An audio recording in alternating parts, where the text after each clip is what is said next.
Saludos a todos, queridas y queridos. Hoy les traigo algunos relatos aterradores reales. Si les gusta este tipo de contenido, no olviden dejar su like, suscribirse al canal y comentar desde dónde nos están viendo y qué hora es ahora mismo. Y ahora, vamos con los relatos.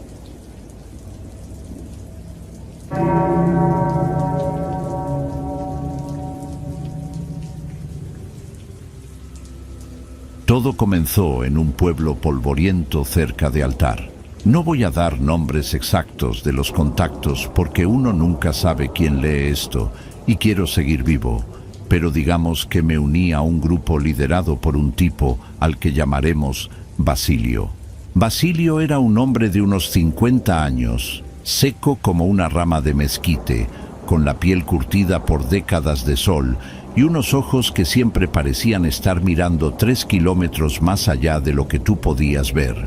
Él conocía las rutas, conocía los puntos ciegos de los sensores y sabía leer el desierto. Yo solo estaba ahí para cargar galones extra de agua, ayudar a los que se quedaban atrás y vigilar la retaguardia. El grupo era pequeño, lo cual se suponía que era mejor. Eran 5 personas más nosotros 2. 7 en total. Recuerdo bien sus caras, aunque trato de olvidarlas. Estaba una señora de Puebla, Mireya, que iba a buscar a su marido en Phoenix. 2 hermanos jóvenes de Honduras que no hablaban casi nada. Solo se miraban entre ellos con miedo. Un señor mayor que apenas podía con su mochila, y Néstor. Néstor es el que más recuerdo. Era un tipo de la Ciudad de México, un chilango, un poco gordito, que claramente no tenía condición física para esto. Llevaba ropa de marca, tenis Nike nuevos que no servían para el terreno, y una actitud nerviosa que se le notaba en cómo le temblaban las manos cuando encendía un cigarro. Salimos en una camioneta van destartalada hasta un punto donde el camino se acababa y empezaba la nada. Eran como las 6 de la tarde. El plan era caminar toda la noche, descansar de día escondidos bajo la sombra de los arbustos y volver a caminar la siguiente noche hasta llegar a una carretera cerca de 3 Points. Basilio nos dio la charla de siempre. Silencio absoluto. No se separen. Si ven a la migra, al suelo. Si se pierden, se mueren. Pero había algo en su tono esa noche, algo que no me gustó. Basilio miraba hacia el norte, hacia las montañas que se recortaban contra el cielo que se iba poniendo morado, y lo vi persignarse 2 veces. Él no era religioso. Empezamos a caminar. El sonido de nuestras pisadas era lo único que se oía. Llevábamos esas pantuflas de alfombra sobre los zapatos para no dejar huellas, lo que hacía que nuestro andar fuera un susurro sordo, como de fantasmas. El aire olía a tierra seca y a salvia. Al principio todo iba normal. La adrenalina te mantiene despierto. Vas pensando en la migra, en los helicópteros, en no pisar una víbora. Pero a medida que pasaban las horas y la noche cerrada nos tragaba, el cansancio empezó a pegar. Néstor, como me temía, empezó a jadear a la media hora. Yo me puse atrás de él, empujándolo suavemente, diciéndole que respirara por la nariz. «Ándale, carnal, no te quedes, que aquí el que se queda se lo traga el monte», le decía yo en voz baja. Él asentía, bañado en sudor a pesar de que la temperatura estaba bajando rápido. Fue como a las 3 de la mañana cuando sentí la primera cosa rara. No fue un ruido, fue la ausencia de ruido. De repente, los grillos, el viento que movía los matorrales, el aullido lejano de los coyotes, todo se cayó. Fue como si alguien hubiera bajado el volumen del mundo a 0. Me detuve un segundo y miré hacia atrás. Estábamos cruzando una zona de lomeríos bajos, llenos de chollas que parecen esqueletos bajo la luz de las estrellas. No había luna, estaba muy oscuro. Sentí una presión en la nuca, esa sensación biológica primitiva de que algo te está cazando. Alucé con mi lámpara de mano, la traía con filtro rojo para no llamar la atención, hacia la oscuridad detrás de nosotros. Nada, solo sombras y arbustos, pero mi piel se erizó. «¿Qué traes, Ezequiel?». me susurró Basilio, que se había detenido unos metros más adelante. Nada, don Basilio. Creí oír algo. No oigas cosas que no hay. Sigue caminando. Seguimos. Pero la sensación no se fue. Al contrario, se hizo más pesada. Empecé a notar cosas en el alambrado. En esta zona, la frontera no es un muro gigante de acero. Son kilómetros y kilómetros de cercas de alambre de púas, viejas, oxidadas, puestas hace años para el ganado. A veces son 3 hilos, a veces 4, a veces están caídas. Cruzamos varias de esas cercas. En una de ellas, vi algo atorado en una púa. Al principio pensé que era basura, un pedazo de camisa rasgada de algún otro migrante, pero al pasar cerca vi que no era tela, era un animal, un conejo, pero no estaba muerto por causas naturales, ni comido por un depredador. Estaba ensartado. Alguien o algo lo había clavado con fuerza en la púa, atravesándolo por el lomo. Y lo más raro, no había sangre. Estaba seco, como disecado, pero se veía fresco. Me dio un asco terrible y un escalofrío que me recorrió la espalda. No dije nada para no asustar a Néstor, que ya venía lloriqueando bajito. Caminamos 2 horas más. Néstor ya no podía. Se tropezaba con sus propios pies. Basilio ordenó un descanso de 5 minutos. Nos tiramos al suelo. El silencio seguía siendo absoluto, antinatural. Saqué mi botella de agua y le di un trago a Néstor. «Ya no aguanto, güey», me dijo con la voz quebrada. «Me duelen las piernas como si me las hubieran roto». «Aguanta, Néstor. Ya falta menos para el amanecer». Ahí descansamos largo. Mientras él bebía, yo miré hacia el sur, por donde habíamos venido, y entonces la vi. Estaba lejos, quizás a unos 200 metros. Una silueta. Al principio pensé que era un árbol, un saguaro seco, pero los saguaros no se mueven, y esta cosa se movía, pero no caminaba como una persona. No sé cómo explicar esto para que me entiendan sin parecer un loco. Cuando uno camina, sube y baja un poco por el paso, hay un ritmo. Esta cosa se deslizaba. Era alta, muy alta, demasiado delgada. Parecía un trazo negro mal hecho sobre el fondo azul oscuro de la noche. Me quedé paralizado. ¿Sería la migra? No, la migra no anda sola y menos sin linternas. Un bajador, tampoco. Se mueven agazapados. Esta cosa estaba totalmente erguida, parada junto a uno de los postes de una cerca vieja. Le toqué el hombro a Basilio y le señalé con la cabeza. Basilio entrecerró los ojos. Vi cómo su mandíbula se tensaba. «Vámonos», dijo, pero no fue una orden normal. Fue un susurro urgente, lleno de miedo. «Levántense todos. Ahora». «Pero don Basilio, apenas nos sentamos», se quejó Mireia. «He dicho que nos vamos», siseó él, con una furia contenida que nos hizo saltar a todos. Empezamos a caminar más rápido, casi trotando. Néstor jadeaba como una locomotora vieja. Yo iba atrás, volteando cada 10 segundos. La figura nos seguía, y lo peor es que, aunque nosotros íbamos casi corriendo y tropezando entre piedras y espinas, esa cosa no parecía hacer esfuerzo. Cada vez que volteaba, estaba un poco más cerca. 150 metros, 100 metros. Pude ver más detalles. No tenía ropa. O si tenía, estaba tan pegada al cuerpo que parecía piel. Era de un color gris oscuro o negro. Y sus brazos, Dios mío, sus brazos eran larguísimos, le llegaban más abajo de las rodillas. Iba con la cabeza gacha, como mirando el suelo mientras avanzaba, pero yo sabía que nos estaba viendo. Llegamos a una zona donde la vegetación se cerraba más. Había que pasar por un arroyo seco lleno de mezquites tupidos. Era un lugar perfecto para una emboscada, pero no teníamos otra opción.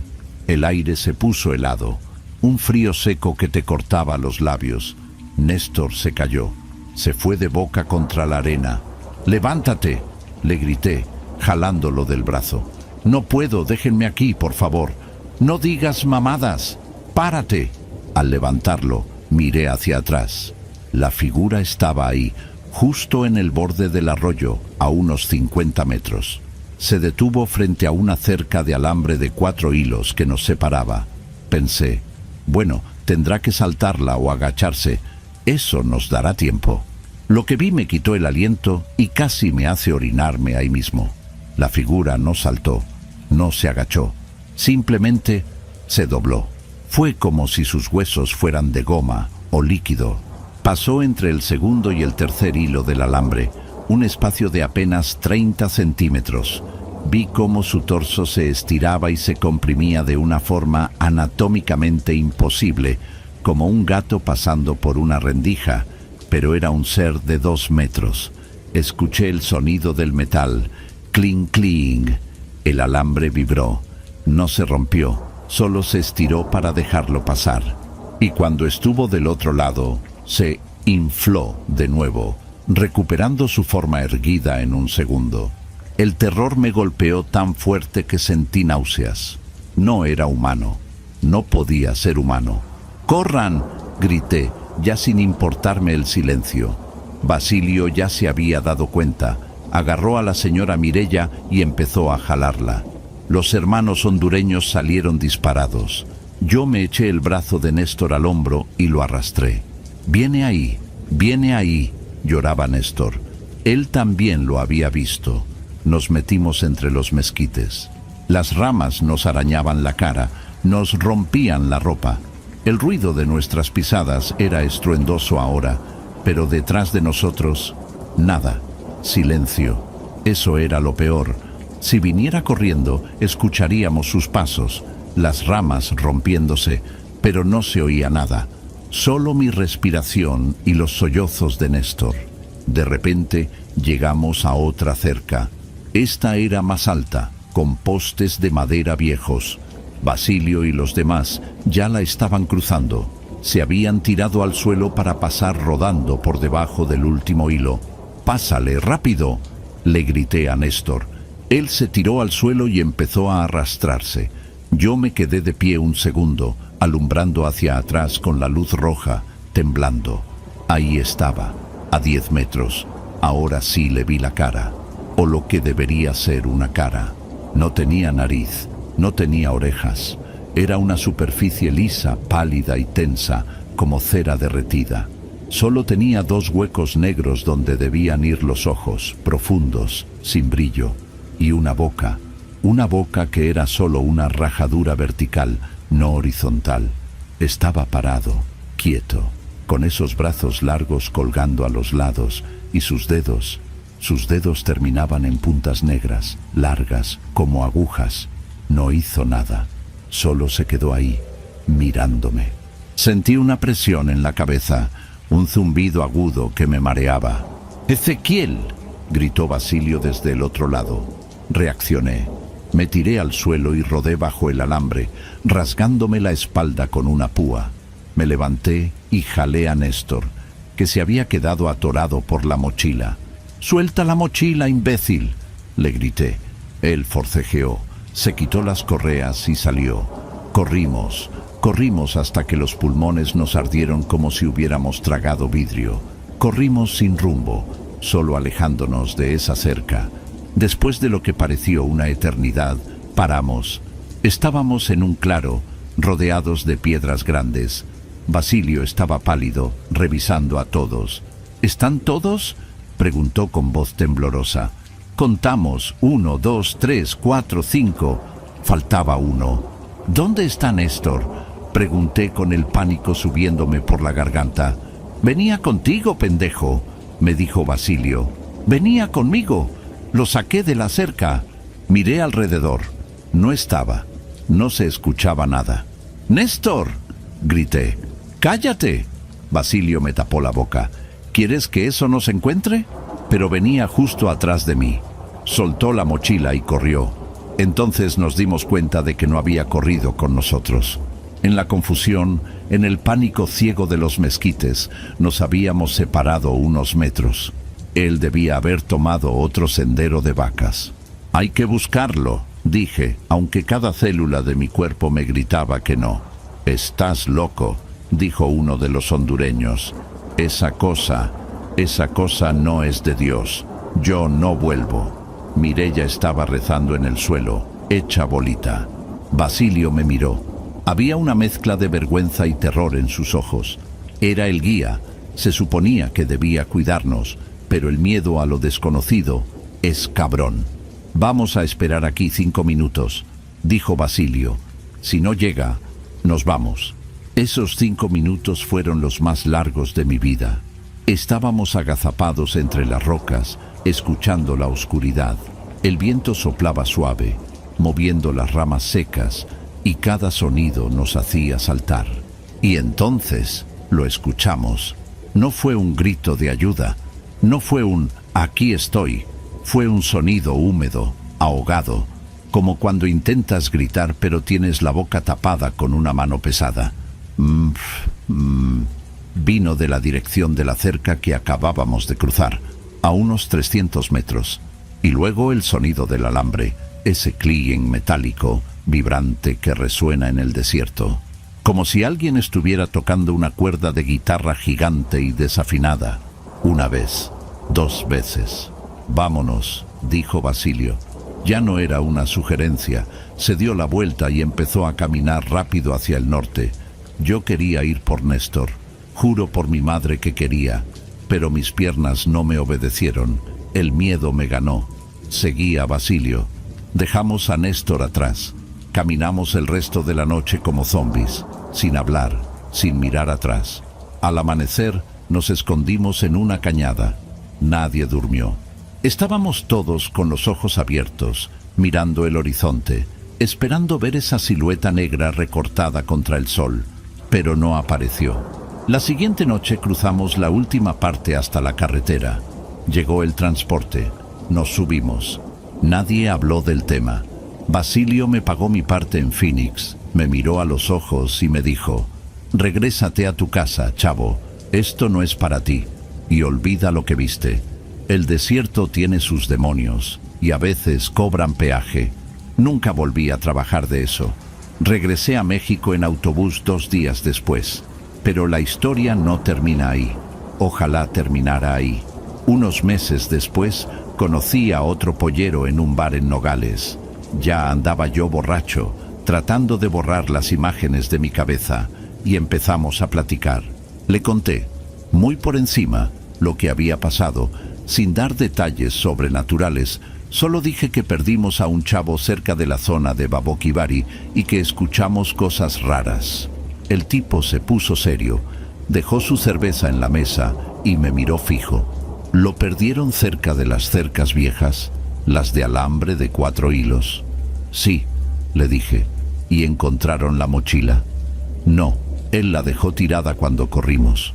El tipo negó con la cabeza y sacó su celular. «Mira», me dijo. Me mostró una foto. Era una foto tomada de día, con un celular de mala calidad. Se veía una cerca de alambre de púas en medio del desierto, y colgada en el alambre superior, perfectamente acomodada, había una mochila. No estaba tirada en el suelo. No estaba enganchada como si alguien hubiera saltado y se le hubiera atorado. Estaba colgada por las correas, bien puesta, como si la hubieran exhibido. Reconocí la mochila. Era una North Face azul marino, la de Néstor. «Unos compas pasaron por ahí hace unas semanas», dijo el tipo. «Encontraron eso. Dicen que no había huellas alrededor, solo la mochila colgada. Y dicen que adentro de la mochila no había ropa, ni agua, ni comida». «¿Qué había?», pregunté, sintiendo que se me bajaba la borrachera de golpe. «Piedras», dijo él. Estaba llena de piedras pesadas, de esas negras volcánicas. Y hasta arriba, los lentes del vato, doblados y puestos con cuidado sobre las piedras. Me fui al baño a vomitar. Desde entonces sueño con eso. Sueño con la figura doblándose entre los alambres como si fuera de humo. Sueño con el sonido del metal estirándose. Cling, cling. Y lo peor es que a veces, cuando estoy solo en mi casa, aquí en la ciudad, lejos del desierto, siento ese mismo silencio repentino. Los perros de la calle dejan de ladrar, el ruido del tráfico se apaga, y me parece escuchar, muy bajito, como si viniera de adentro de las paredes, el sonido de un alambre de púas vibrando. He investigado un poco en foros gringos y en grupos de gente que vive en la frontera. Al parecer no soy el único. Le dicen la figura del cerco o el doblado. Algunos dicen que es un espíritu de los antiguos indígenas que protege la tierra. Otros dicen que es un experimento gringo que se escapó de alguna base militar en Arizona. Yo no sé qué es, pero hay un detalle que nunca le conté a nadie y que es lo que no me deja dormir. Esa noche, cuando alumbré a la criatura y le vi la cara, esa superficie lisa sin rasgos, por un segundo, solo un microsegundo antes de que Basilio me gritara, la rajadura vertical que tenía por boca se abrió. Y no rugió, no gritó, hizo un sonido, hizo el sonido de mi nombre. No, Ezequiel. Dijo el apodo que solo mi mamá usaba cuando yo era niño y que nadie en ese grupo sabía.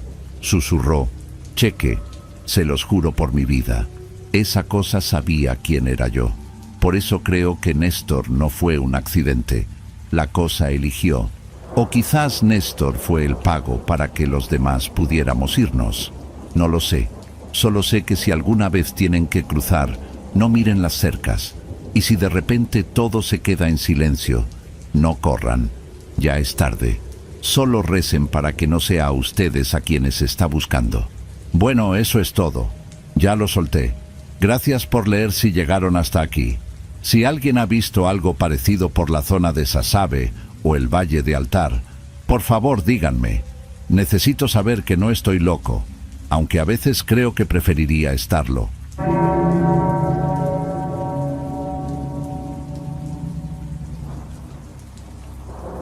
Esto ocurrió hace unos 8 años, en la franja desértica que conecta el norte de Chihuahua con Nuevo México. Mi nombre es Osiel. En ese entonces yo tenía 23 años y trabajaba en un taller de reparaciones en Camargo, pero la situación se puso difícil y decidí irme al norte. No voy a hablar de las razones económicas ni de la política, solo de los hechos concretos de aquella travesía y de lo que vimos en el desierto. Éramos un grupo pequeño. El guía era un hombre bajo y de piel curtida al que llamaban Misael. Conmigo iban otros 3, una mujer de unos 40 años llamada Dalia, un muchacho joven, casi un niño, llamado Adán, y un hombre mayor, seco y callado, que dijo llamarse Roque. El plan era cruzar por una zona pedregosa, lejos de las rutas habituales para evitar a la migra y a los bajadores. Nos bajaron de una camioneta tipo pick-up gris cerca de las 5 de la mañana, cuando el cielo apenas empezaba a clarear y el aire estaba frío y seco. El olor a gobernadora y tierra seca era intenso. Misael nos dio las instrucciones de siempre: no separarse, racionar el agua y, sobre todo, guardar silencio. Empezamos a caminar hacia el norte. El terreno era irregular, lleno de piedras sueltas y matorrales espinosos que se enganchaban en la ropa. Yo llevaba unas botas de trabajo viejas que me quedaban un poco grandes y sentía el roce en el talón desde la primera hora. Durante la mañana avanzamos a buen ritmo. El sol empezó a subir y la temperatura cambió drásticamente. Pasamos del frío que entumecía los dedos a un calor seco que golpeaba la nuca. El paisaje era monótono: lomas bajas, tierra quebradiza de color ocre y vegetación grisácea. No se escuchaba nada más que el crujido de nuestras pisadas y la respiración agitada de Roque, que fumaba mucho y tenía poca resistencia. Cerca del mediodía paramos a descansar bajo la escasa sombra de unos mezquites. Fue ahí cuando vi a la mujer por primera vez. Estaba mirando hacia el sur, hacia donde habíamos venido, comprobando que no nos siguiera ninguna patrulla. A unos 300 o 400 metros, en una loma pequeña, había una figura. Entorné los ojos por el sol. Parecía una mujer. Llevaba ropa larga, de un color indefinido entre gris y café, muy parecido al tono de la tierra. Estaba parada, inmóvil, mirando en nuestra dirección. No le di mucha importancia al principio. Pensé que era parte de otro grupo que venía detrás de nosotros, o alguna local recolectando algo, aunque no había nada que recolectar ahí. Le avisé a Misael. Él se levantó, se ajustó la gorra y miró. Estuvo observando unos 10 segundos sin decir nada. Luego escupió al suelo y dijo que siguiéramos, que no nos importaba quién venía atrás. Retomamos la marcha. El terreno se volvió más difícil, con subidas y bajadas constantes a través de arroyos secos llenos de piedras redondas que hacían difícil mantener el equilibrio. El calor era sofocante. No había viento. El sudor se secaba inmediatamente sobre la piel, dejando una capa de sal que picaba. Varias veces volteé hacia atrás. La figura seguía ahí, mantenía la misma distancia. No importaba cuánto apuráramos el paso o qué tan lento fuéramos por el cansancio de Roque, la mujer estaba siempre a esos 300 metros. Lo extraño era que no parecía llevar mochila ni galones de agua. En ese entorno, caminar sin agua es suicidio. Su ropa no se movía, caía pesada sobre su cuerpo. Dalia también la notó. Me preguntó si yo creía que estaba perdida. Le dije que no sabía. Dalia quiso esperar, hacerle una seña para que se uniera a nosotros, por solidaridad. Misael se negó rotundamente. Dijo que cada quien carga su cruz, y que si esa mujer no traía agua, sería una carga para nosotros. Seguimos caminando. La luz de la tarde empezó a alargar las sombras de los arbustos y las rocas. El silencio del desierto es particular. No es un silencio vacío, sino una presión en los oídos. Se escuchaban insectos, el zumbido de alguna mosca, el roce de la tela de nuestros pantalones. Al caer la tarde, la distancia entre nosotros y la mujer seguía siendo exactamente la misma. Era una constancia matemática que empezaba a incomodar. No se acercaba para pedir ayuda, pero tampoco se quedaba atrás. Simplemente estaba ahí. Misael decidió que acamparíamos en una hondonada para protegernos del viento que empezaba a levantarse al anochecer. Comimos atún de lata y galletas saladas. El agua estaba tibia y sabía a plástico. Mientras comíamos, Roque señaló hacia la cresta de la loma que acabábamos de bajar. La mujer estaba allí, de pie, recortada contra el cielo que se estaba poniendo violeta. Ya no eran 300 metros. Estaba quizás a unos 100. Podíamos ver que su ropa estaba cubierta de polvo, como si se hubiera revolcado en la tierra. Tenía el cabello suelto, revuelto y lleno de tierra, tapándole parte de la cara. No hacía ningún gesto. No se sentaba a descansar. Solo estaba parada, mirándonos. Adán, el muchacho, se puso nervioso. Preguntó por qué no se acercaba si quería algo. Misael, visiblemente irritado, se levantó y caminó unos pasos hacia ella. Le gritó: «Oiga, ¿qué quiere? Váyase a la chingada o acérquese». Aquí ocurrió lo primero que realmente no pude explicar. En el momento en que Misael terminó de gritar, el viento se detuvo. No fue que disminuyera poco a poco, fue instantáneo, como si alguien hubiera cerrado una puerta pesada, cortando la corriente de aire. El sonido del viento en los matorrales cesó de golpe.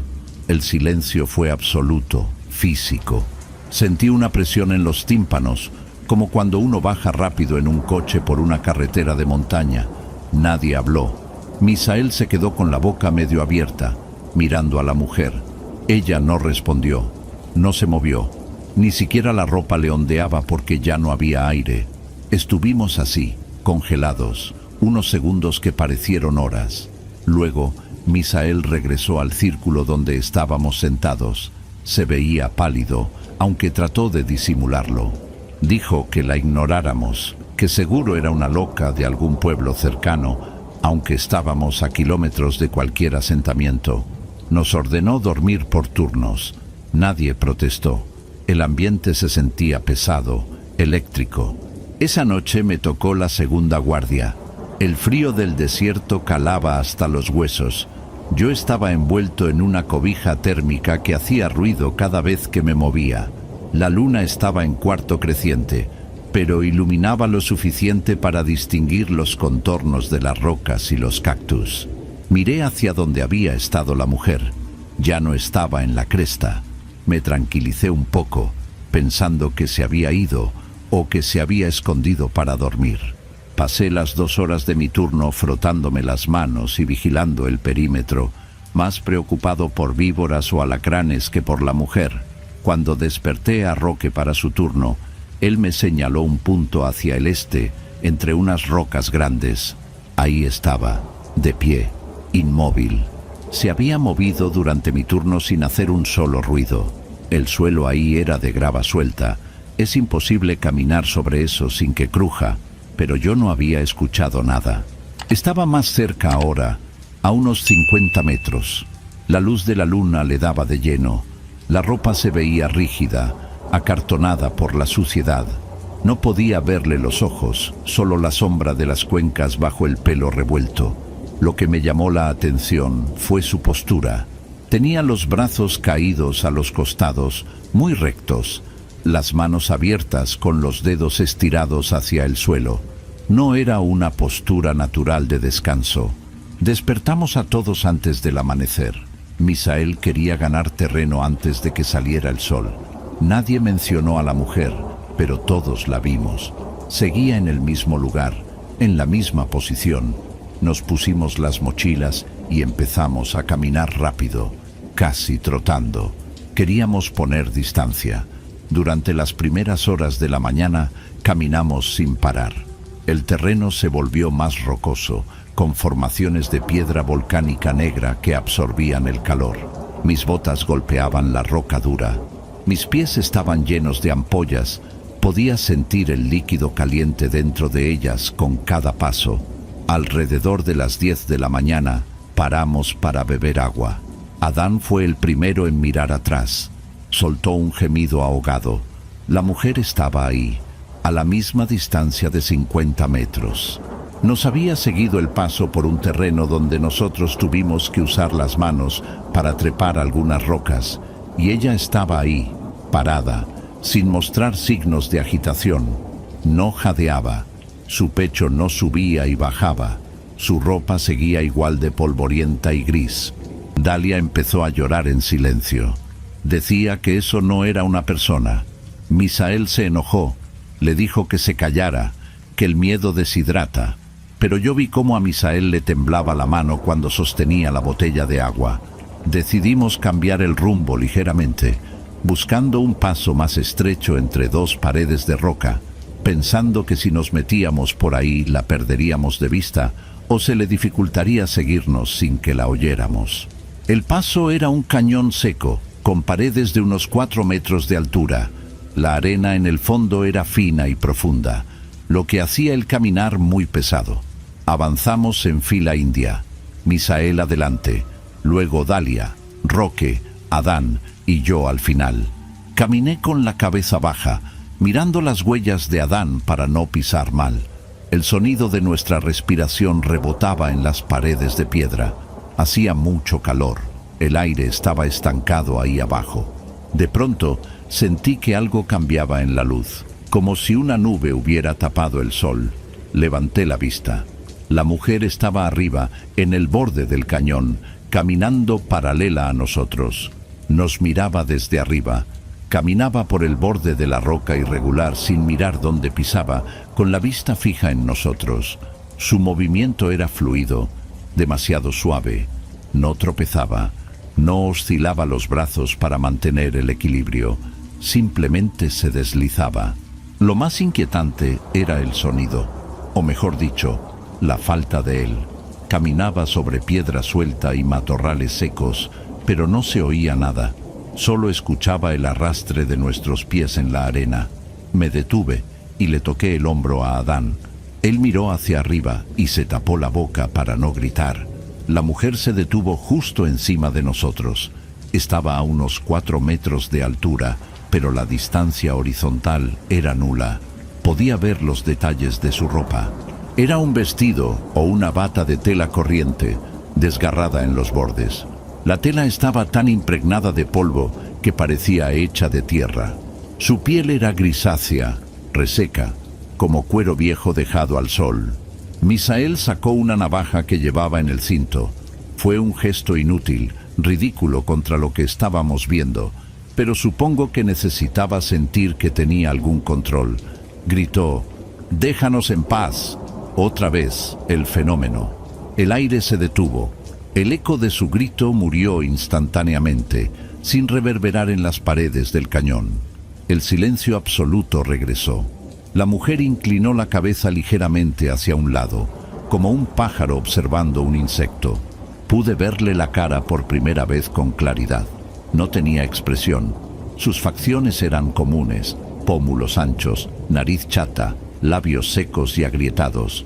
Pero los ojos estaban fijos, muy abiertos, y la esclerótica, la parte blanca, estaba roja, inyectada de sangre o irritada por la arena. No parpadeaba. Nos miró uno por uno. Cuando su mirada pasó por mí, sentí un frío físico en el estómago, una náusea repentina. No había odio en su mirada, ni curiosidad. Había una vacuidad total. Era como si nos mirara una cámara de seguridad o una estatua. Roque, el hombre mayor, se sentó en la arena. Dijo que ya no podía más, que se le iba a reventar el corazón. Misael lo jaló del brazo con violencia, obligándolo a levantarse. «Si te quedas, te mueres», le dijo. Salimos del cañón casi corriendo, arrastrando los pies en la arena, con la mujer siguiéndonos desde arriba, paso a paso, en silencio. Cuando el terreno se abrió de nuevo en una planicie de matorrales bajos, ella bajó de las rocas. No vi cómo lo hizo, solo miré hacia un lado y ya estaba a nivel del suelo, otra vez a esa distancia de 50 metros, parada, esperándonos. Seguimos caminando hasta que el sol empezó a bajar. El agotamiento era extremo. Mis piernas temblaban solas cada vez que nos deteníamos. Dalia rezaba en voz baja, un murmullo constante que se mezclaba con el sonido de nuestras pisadas. Esa noche no acampamos. Misael dijo que era mejor seguir caminando con la fresca y descansar al día siguiente cuando el sol estuviera alto. Creo que en realidad tenía miedo de detenerse en la oscuridad. Encendimos una linterna pequeña, pero Misael la apagaba a cada rato para no gastar pilas y para no ser vistos por la migra. Caminábamos guiándonos por las siluetas de los cerros y las estrellas. La presencia de la mujer se sentía en la nuca. A veces, cuando la luna salía de entre las nubes dispersas, la veíamos. Aparecía en nuestra visión periférica, a veces a la izquierda, a veces a la derecha. Siempre parada, siempre mirándonos. Nunca la vimos caminar. Cada vez que volteábamos, ella ya estaba estática. Era como si se moviera solo cuando no la mirábamos. Cerca de las 3 de la mañana, llegamos a una zona de formaciones rocosas grandes, monolitos naturales que proyectaban sombras alargadas y negras sobre el suelo plateado por la luna. Estábamos exhaustos. Nos dejamos caer al suelo, recargados en una piedra grande que aún guardaba algo del calor del día. Saqué mi botella de agua. Me quedaba menos de un cuarto. Tomé un sorbo pequeño, apenas para mojar la lengua. Fue entonces cuando Adán me apretó el brazo. Señaló hacia una roca frente a nosotros, a unos 20 metros. La mujer estaba allí, parada justo delante de la roca. La luna estaba detrás de nosotros, proyectando nuestras sombras hacia ella. La roca detrás de ella también proyectaba una sombra larga hacia atrás, pero ella no. Me limpié los lentes con la camisa sucia, pensando que era el polvo o el cansancio. Me los volví a poner. Miré fijamente. La luz de la luna era clara. Las piedras tenían sombra. Los arbustos tenían sombra. Nosotros teníamos sombra. La mujer polvorienta no proyectaba nada en el suelo. La luz parecía atravesarla o ser absorbida por esa ropa gris y sucia. Sus pies estaban plantados en la tierra, pero no había esa mancha oscura que confirma que algo ocupa un lugar en el espacio bajo la luz. Eso fue lo que rompió a Misael. El guía, el hombre duro, se levantó y empezó a retroceder, murmurando maldiciones. Dalia se tapó la cara con las manos. Yo no podía dejar de mirar sus pies. Estaban cubiertos por unas botas o zapatos deformes, del mismo color que todo lo demás. De repente, la mujer dio un paso. Fue el primer movimiento que le vimos hacer directamente. No fue un paso normal. Fue un movimiento espasmódico, rápido, antinatural. Avanzó 1 metro hacia nosotros. Luego se detuvo en seco, volviendo a la inmovilidad total. El silencio seguía siendo absoluto. Ni un grillo, ni el viento. Misael gritó, ¡vámonos! Y corrimos. No fue una marcha ordenada, fue una huida de pánico. Corrimos entre las rocas, tropezando, cayendo y levantándonos con las manos raspadas y llenas de espinas. Yo escuchaba la respiración desesperada de Roque detrás de mí y los sollozos de Dalia. No miré atrás. Sentía que si miraba atrás, la vería justo pegada a mi espalda, respirando ese aire seco en mi oído. Corrimos hasta que el cuerpo no dio más. Roque se desplomó. Tuvimos que detenernos. Estábamos en un llano abierto. Amanecía. El cielo estaba rojo hacia el este. Nos tiramos al suelo, boqueando como peces fuera del agua. Tardamos varios minutos en recuperar el aliento y la capacidad de hablar. Cuando hubo suficiente luz, miramos en todas direcciones. El desierto estaba vacío. Solo matorrales, piedras y la inmensidad plana. No había rastro de la mujer. Misael revisó el horizonte con unos binoculares pequeños que llevaba. Nada. Estuvimos un buen rato en silencio, esperando que apareciera, pero no lo hizo. La sensación de opresión en los oídos desapareció. El viento sopló de nuevo, moviendo un poco la tierra suelta. El sonido del viento fue el sonido más hermoso que había escuchado en mi vida. Decidimos descansar ahí un par de horas porque Roque no se podía levantar. Misael estaba inquieto, revisaba el mapa y la brújula. Estábamos cerca de la frontera, quizás a unas horas de camino para cruzar una cerca ganadera vieja que él conocía. Mientras ellos descansaban, yo me levanté para orinar. Me alejé unos metros, hacia una zona de tierra blanda, casi arena fina. Mientras estaba ahí, vi algo en el suelo. Me subí el cierre del pantalón y me agaché a ver. Eran huellas, huellas de calzado, no de botas militares ni de tenis, sino de un zapato ancho, deforme. Estaban frescas. Los bordes de la huella estaban nítidos.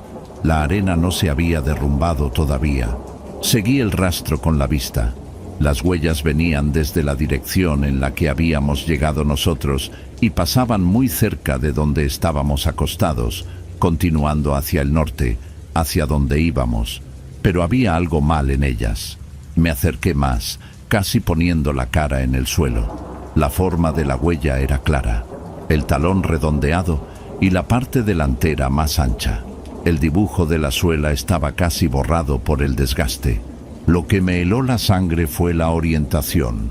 El talón estaba hundido en la parte norte de la huella y la punta del pie marcaba hacia el sur. Las huellas avanzaban hacia el norte, en nuestra dirección, pero estaban impresas al revés, como si quien las hizo hubiera caminado de espaldas todo el tiempo, o como si sus pies estuvieran volteados hacia atrás. Sentí un mareo intenso. Me imaginé a esa mujer caminando hacia atrás, con esa fluidez antinatural, sin ver por dónde iba, pero siguiéndonos perfectamente, con los ojos fijos en nosotros mientras su cuerpo avanzaba en reversa. Llamé a Misael. Él vino, miró las huellas, miró la dirección. Se puso pálido bajo la mugre de su cara. No dijo nada. Borró una de las huellas con la bota, con rabia, deshaciendo el dibujo en la arena. «No le digas a los otros», me susurró. «Vámonos ya». Levantamos a Roque entre los dos. Dalia y Adán preguntaron qué pasaba. Misael dijo que había visto una patrulla a lo lejos, mentira, y que teníamos que movernos. Caminamos las últimas horas en un estado de paranoia total. Cualquier arbusto que se movía con el viento nos hacía saltar. Cualquier sombra nos parecía la silueta de la mujer polvorienta. Cruzamos la cerca al mediodía. Ya estábamos en suelo estadounidense. Una camioneta debía recogernos en una carretera secundaria a 5 kilómetros de ahí. Llegamos al punto de encuentro. Nos escondimos en una alcantarilla seca bajo la carretera. Esperamos 3 horas. Finalmente llegó el contacto. Subimos a la van apilados como carga. Cuando el vehículo arrancó y empezó a ganar velocidad sobre el asfalto, yo me quedé mirando por la ventana trasera. Veía el desierto alejarse, la línea de matorrales y polvo quedando atrás, y juro, por lo más sagrado, que la vi una última vez. Estaba parada a la orilla de la carretera, justo donde empezaba el asfalto, inmóvil, gris, cubierta de ese polvo eterno. Se fue haciendo pequeña conforme nos alejábamos, hasta convertirse en un punto y luego en nada. Nunca volví a saber de Misael, Dalia, Roque o Adán después de que nos separamos en Phoenix. Yo trabajé un tiempo en la construcción, luego en jardinería. Ahora estoy en Chicago. Han pasado 8 años, pero todavía, algunas noches, cuando hay mucho silencio en mi apartamento, siento esa presión en los oídos. El viento de la calle deja de sonar y me da terror asomarme a la ventana, porque tengo miedo de ver, allá abajo, en la acera, bajo la luz de una farola, a una mujer cubierta de polvo parada, mirando hacia arriba, con los pies volteados hacia atrás. Lo que vimos en ese desierto no era humano, y lo peor es que tengo la certeza de que no estaba atada a ese lugar. Siento que nos estaba midiendo, que nos estaba marcando. Si alguien más ha cruzado por esa zona entre Chihuahua y Nuevo México, por la parte de los Pedregales, y ha visto algo parecido, que lo diga. No quiero ser el único que carga con este recuerdo. El desierto guarda cosas que no deberían existir, cosas antiguas y secas que se alimentan del miedo y del silencio. Y esa mujer, o lo que fuera, no tenía sombra. Eso es lo que no me deja dormir. No tenía sombra.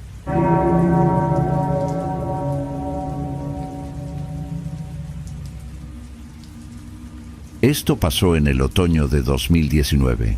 Yo venía de más al sur, pero la parte complicada, la que importa, fue cuando llegamos a la frontera de Coahuila para cruzar hacia Texas. Éramos un grupo pequeño, 5 personas nada más. No queríamos llamar la atención. El coyote, un tipo al que le decían el tuerto, no porque le faltara un ojo, sino porque tenía un párpado caído que lo hacía ver siniestro, nos dijo que la ruta habitual estaba quemada, que había mucha vigilancia y que teníamos que rodear por una zona más agreste, pegada a un arroyo seco que casi nadie usaba porque el terreno era traicionero y estaba lleno de mezquites y piedras sueltas. Yo me llamo Braulio. En el grupo venía un muchacho joven, casi un niño, al que le decíamos Beto, una señora mayor que se llamaba Cleotilde, un nombre que no escuchaba hace años, y 2 hermanos de Zacatecas que no hablaban mucho. La caminata fue brutal desde el principio. El calor en esa zona, incluso en otoño, no perdona. El sol te golpea la nuca como si fuera un martillo, y el aire es tan seco que sientes cómo se te agrietan los labios a los 10 minutos de estar caminando. La segunda noche todo se fue al carajo. Vimos luces a lo lejos. Escuchamos el rugido de motores que parecían cuatrimotos. El tuerto se puso nervioso, dijo ¡al suelo! Y luego, cuando las luces se acercaron más, gritó ¡córranle cada quien por su lado! Fue un caos. Yo salí disparado hacia el este, metiéndome entre los matorrales, rasguñándome los brazos y la cara con las espinas. Escuché gritos, escuché a la señora Cleotilde llorar, pero el instinto de supervivencia es una cosa muy fea, muy egoísta. Yo solo corrí. Corrí hasta que los pulmones me ardían y las piernas no me daban más. Cuando por fin paré, estaba completamente solo. El silencio del desierto es pesado, te aplasta los oídos. No se escuchaba nada, ni grillos, ni viento, nada. Solo mi respiración agitada y el latido de mi corazón que me retumbaba en la cabeza. Pasé esa noche agazapado bajo un arbusto, temblando de frío porque la temperatura baja en picada en cuanto se oculta el sol. Al amanecer, traté de orientarme. Sabía que tenía que seguir al norte, pero sin agua y sin guía. Estaba jodido. Caminé todo el día. La sed empezó a hacerme ver cosas, manchas en el aire, brillos que no existían. Pero lo que pasó al atardecer del tercer día no fue una alucinación. Estoy seguro. El sol estaba bajando, tiñendo todo de un naranja enfermo, casi color óxido. Llegué a una zona donde la tierra se abría en una grieta profunda, un arroyo seco, tal como había dicho el tuerto. Las paredes del arroyo eran altas, de tierra compacta y piedras filosas. Tenía que cruzarlo, pero bajar y subir por el otro lado se veía imposible en mi estado. Caminé por la orilla buscando un paso. Fue entonces cuando lo vi. Había un puente. No era un puente moderno, ni de concreto. Era una estructura vieja, de madera podrida y tablas desparejas, que cruzaba de un lado al otro del arroyo. Se veía mal, fuera de lugar. La madera estaba gris, reseca por años de sol, y crujía incluso sin que nadie la pisara. Me pareció extrañísimo que hubiera un puente ahí, en medio de la nada absoluta, donde no había caminos ni ranchos cerca, pero la desesperación pudo más que la lógica. Necesitaba cruzar. Me acerqué con cuidado. Mis botas levantaban polvo a cada paso. El olor en esa zona era diferente. No olía a tierra seca y salvia como el resto del camino.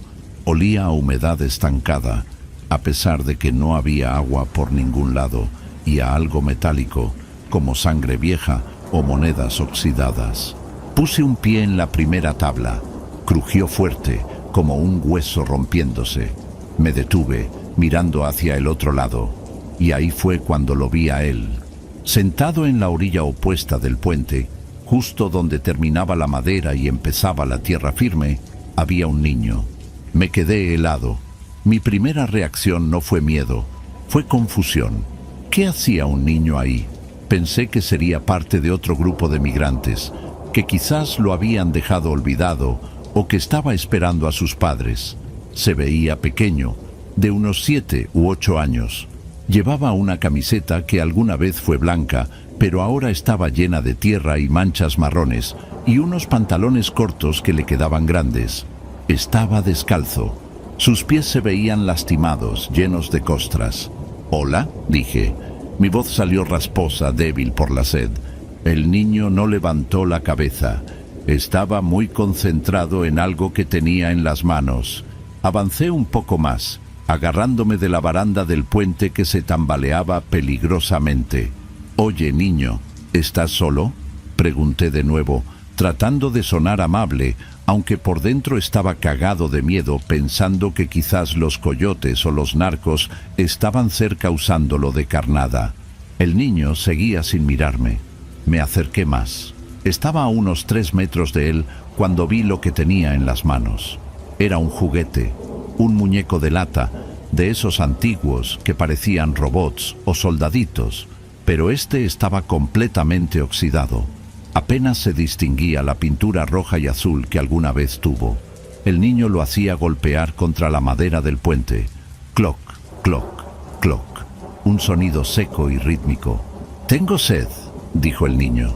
Su voz era extraña. No sonaba como la voz de un niño normal. No tenía ese tono agudo o inocente. Sonaba plana, seca, como si saliera de una garganta llena de polvo. Instintivamente llevé la mano a mi mochila. Me quedaba menos de un cuarto de botella de agua caliente.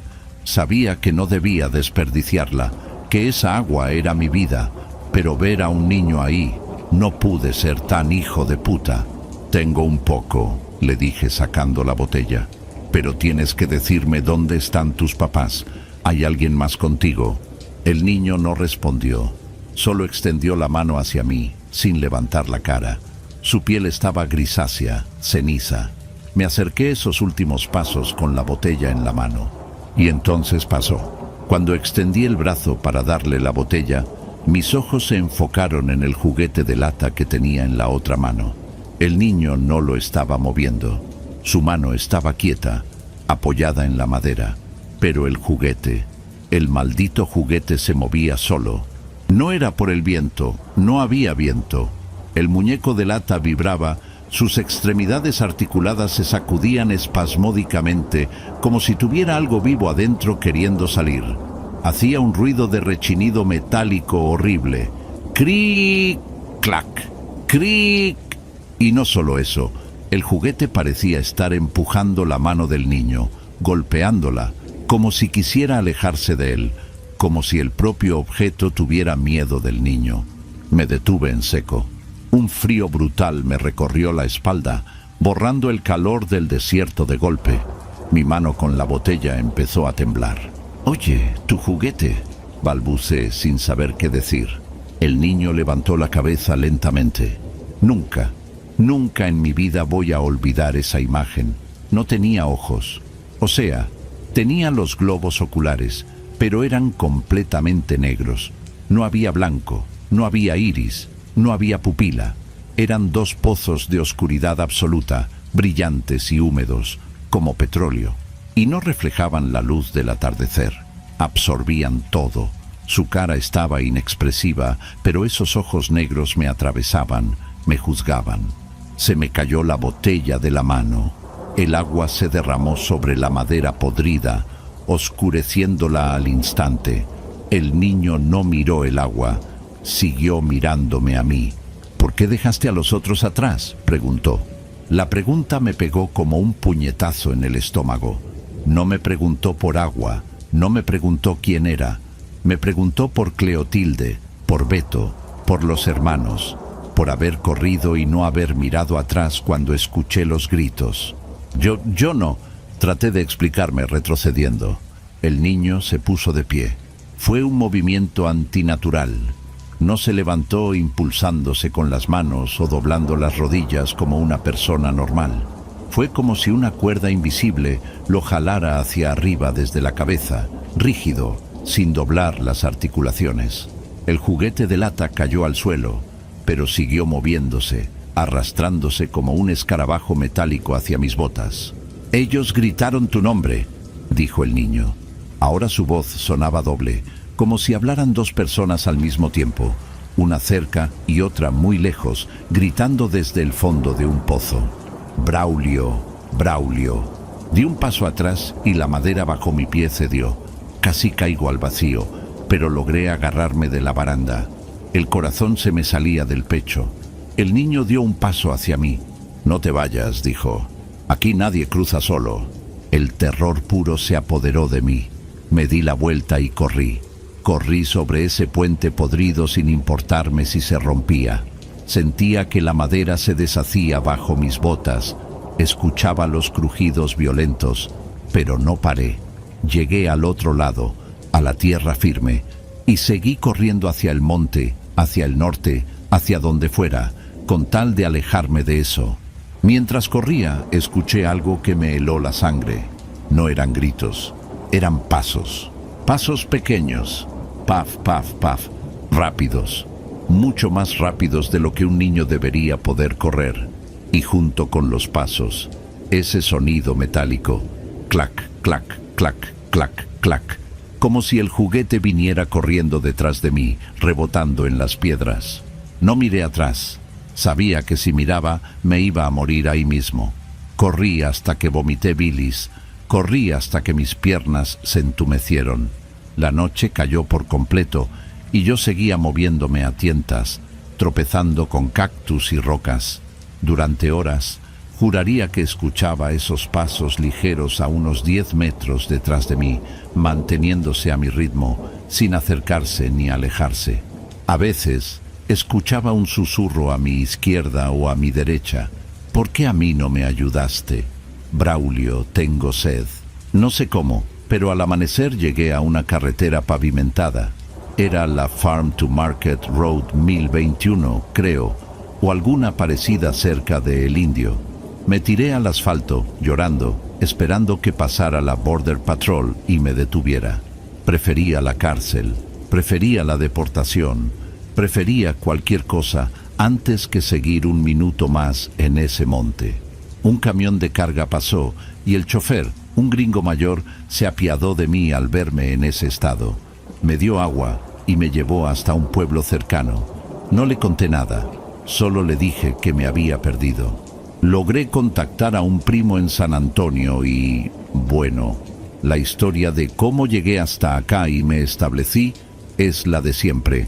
Trabajo, papeles chuecos al principio, luego arreglando un poco las cosas. Vida normal. Traté de enterrar ese recuerdo en lo más profundo de mi mente. Me convencí de que había sido el delirio, la culpa de superviviente proyectándose en una alucinación por el calor extremo. Hasta hace una semana, estaba buscando unos documentos viejos en el fondo de mi armario. Tengo una mochila vieja, la misma que traía ese día. La había guardado tal cual, con la ropa sucia que nunca lavé, como un recordatorio de lo que costó llegar. Decidí que ya era hora de tirar esas garras a la basura. Saqué la mochila. Al levantarla, noté que pesaba un poco más de lo que recordaba y algo sonó adentro, algo metálico. Se me secó la boca. Abrí el cierre principal con las manos temblando. Adentro, envuelto en mi camisa vieja y desgarrada, estaba el juguete, el muñeco de lata oxidado. Lo solté y grité. Mi esposa entró corriendo al cuarto, asustada, preguntándome qué pasaba. Le dije que era una rata, que había visto una rata. No podía decirle la verdad. ¿Cómo carajos llegó eso ahí? Yo no lo recogí. Yo salí corriendo. El niño lo tenía, o se cayó en el puente. Yo jamás lo toqué. Y sin embargo, ahí estaba, con ese óxido rojizo que parece sangre seca, mirándome sin ojos desde el fondo de la mochila. Lo tiré. Esa misma noche lo metí en una bolsa de basura, lo llevé a un contenedor a 5 cuadras de mi casa y lo tiré. Pero aquí viene la parte por la que estoy escribiendo esto y por la que creo que me estoy volviendo loco. Ayer por la noche estaba solo en la sala viendo televisión. Mi esposa se fue a dormir temprano. Apagué la tele y me quedé un momento en silencio, a oscuras, antes de irme a la cama. Y entonces lo escuché. Venía del cuarto de visitas, el que usamos como bodega, donde guardo la mochila vacía. Clic, clac, clic. El sonido de metal oxidado golpeando contra el suelo. Y luego una voz, muy bajita, como un susurro seco que salía de debajo de la puerta. Todavía tengo sed, Braulio. No he dormido. Estoy sentado en la cocina con la luz prendida y un cuchillo en la mesa. No me atrevo a abrir la puerta de ese cuarto. Y lo peor es que, si pongo atención, puedo escuchar, muy suavemente, el sonido de pies pequeños descalzos caminando en círculos adentro de esa habitación cerrada. No sé qué hacer. Si alguien conoce historias sobre el puente viejo cerca del arroyo seco en la frontera de Coahuila, por favor, díganme. Necesito saber qué es esto. Necesito saber si a los otros, si a los que dejé atrás, también se los llevó él.